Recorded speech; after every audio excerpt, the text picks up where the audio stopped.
आदाब फ्रेंड्स, मैं हूं डॉक्टर अदनान रफ़ीक, सीएलडीडी हॉस्पिटल जम्मू से। आज हम डिस्कस कर रहे हैं गाल ब्लैडर के बारे में, गाल ब्लैडर स्टोन्स, जो कि हम बहुत कॉमनली देखते हैं।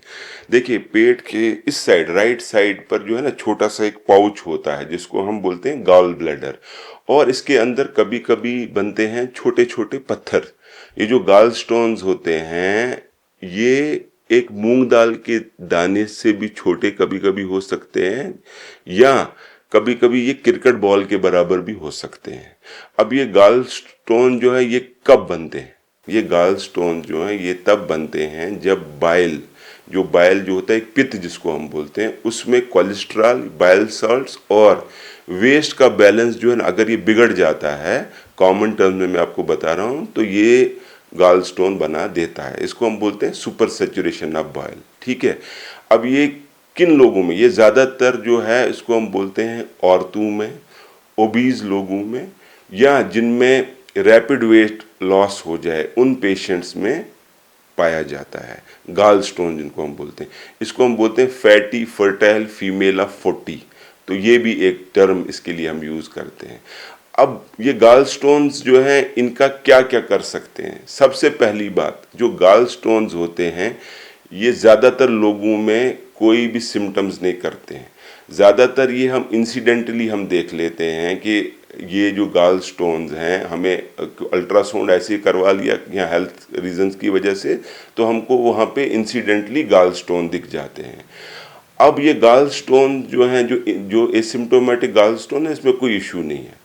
लेकिन ये जो गाल स्टोन जो होते हैं, ये इसमें एनुअल रिस्क, मतलब साल में जो दर्द या उसकी कॉम्प्लिकेशन का डेवलपमेंट का चांसेस जो होता है, 1 से 3% होता है per year, 1 to 3% per year.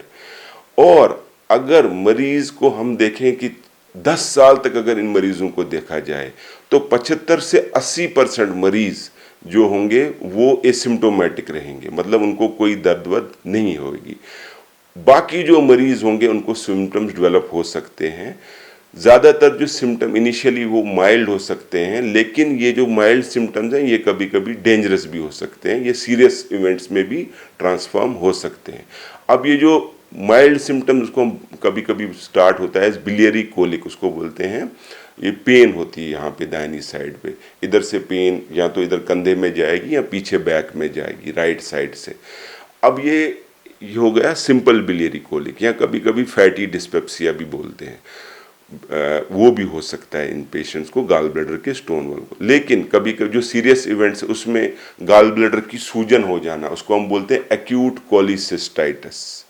अगर मरीज को एक्यूट कोलिसिस्टाइटिस हो गया, गाल ब्लैडर की सूजन हो जाना, सिस्टाइटिस हो गया स्वेलिंग, सूजन आइटिस, तो एक तो वो हो सकता है गाल ब्लैडर की सूजन, एक्यूट कोलिसिस्टाइटिस।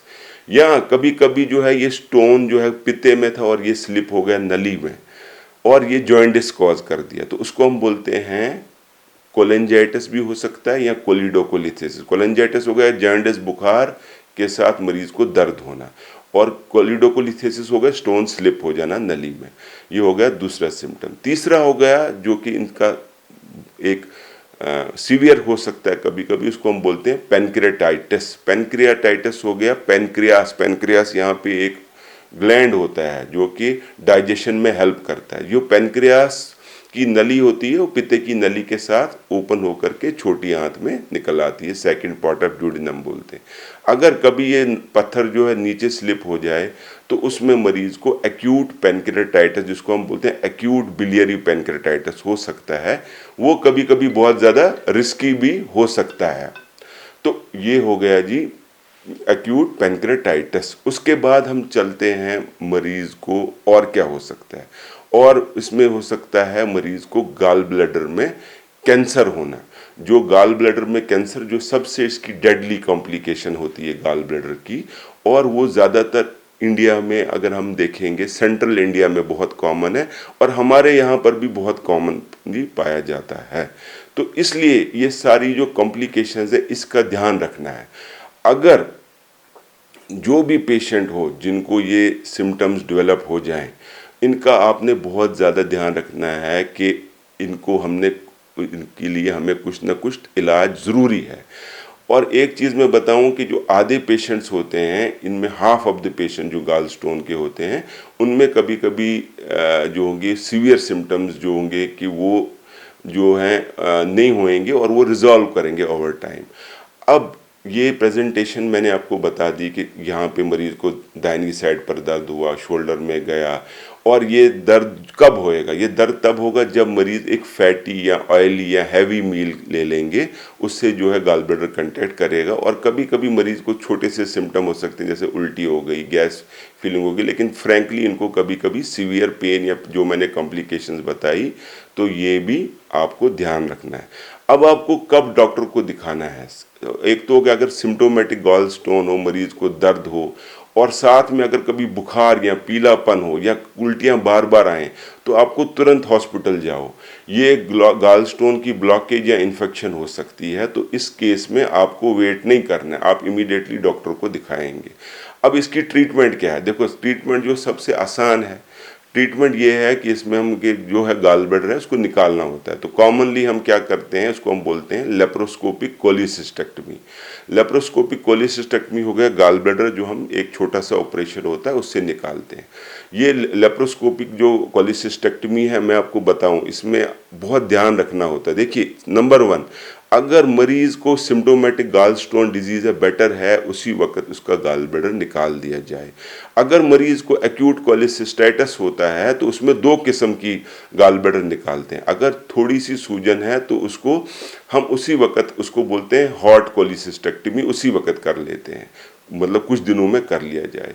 अगर मरीज को हॉट कोलिसिस्टेक्टमी नहीं, अगर उसको सूजन बहुत ज़्यादा हुई या कोई कॉम्प्लिकेशन, लोकल कॉम्प्लिकेशन है, तो बेटर है कि मरीज़ को आप 4 से 6 हफ्ते वेट करके फिर गाल ब्लैडर निकालिए, तब तक मरीज़ को परहेज़ में रखिए। तीसरा हो गया, अगर मरीज़ को पेनक्रेटाइटिस हो जाए।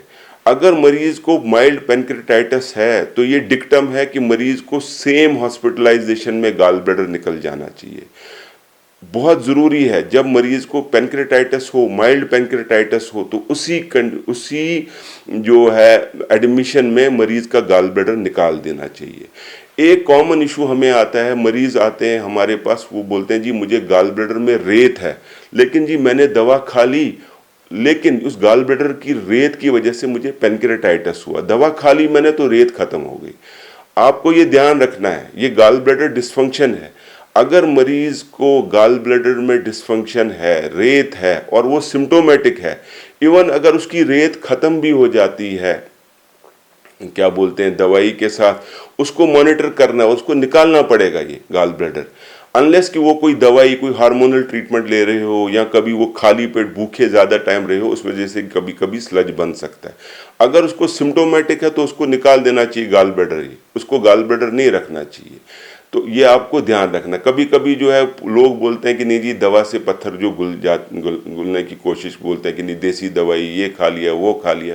देखो, इसमें भी एक ये गाइडलाइंस हैं कि अगर स्टोन छोटे हों तो वो कभी कभी हेल्प कर सकती, लेकिन ये कॉस्ट इफेक्टिव नहीं होता। आपको मरीज को सर्जरी कराने का ज़रूरत पड़ सकता है जब वो सिम्टोमेटिक हों, खासकर अगर उनको कोई सीवियर, जैसे कोई पेंक्रेटाइटिस या बाकी सारी चीज़ें हुई हो, तो बेटर है उसको आप गाल ब्लैडर निकालवा दीजिए। तो गाल ब्लैडर को इग्नोर मत करो, छोटे पत्थर बड़ी प्रॉब्लम बना सकते हैं। मैं हूं doctor Adnan Rafiq, gastroenterology and hepatology specialist. मिलते हैं अगले वीडियो में। लाइक, शेयर एंड सब्सक्राइब करें। Thank you very much.